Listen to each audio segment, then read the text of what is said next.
Yine. Xudo xolasa izi bo'lgan bo'lsa, yana shu YouTube kanalimizga qo'yib boramiz. Like'larni bosib podpishga turinglar. Getdi o'jak, yangi arka. Hurmatli podpishchilar. Like'larni bosamiz. Gelin maşinada getib batı bu yine. Sip yaptı dedi, sip çakırdat. Ben geleyim abi. Kolo zübelensin ben su baha süperemez. Koluna değdin mi? Yok. Bu sidine sürse. Dik koyup olmuyor mu?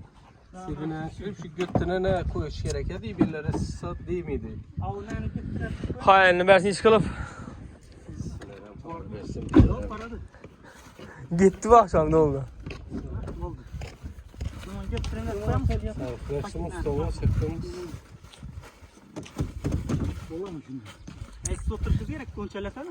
Hazır yüklenen kinesemizin. Ya donastan. Şimdi götüne bak. Götün oradan kadar tıkas. Yine hürmetle bak pişle. Hem Pramoy gitti, Pramoy. Pauza yok. Şu kanalımıza koyup paralarını şimdi sağdalanı, satılan ürünlerini Xudo xolasa bemalol podpisatsa bo'lib sotiladigan bo'lsa, reklama xizmatlari bo'lgan bo'lsa, opisiyada nomerlarimiz yozilgan. Yana. Gelin maşinada gitti bu yat. Şöyle zorat başladınız mı şettiniz? Anladın mı? Durun kamera beri. Yine gitti böyle. Evet, yatı ilk gitip basıyor, kayfa etti. Yine maşinin numeri. Ese usta yine karang. Bize özellikle verdik. Biz annelerle işimiz yok. Sappa sağlamıyoruz. Okulları liseneler özünüzü boynuzda. Xudo xolasa qo'shilib ketadi avvalambor Xudo.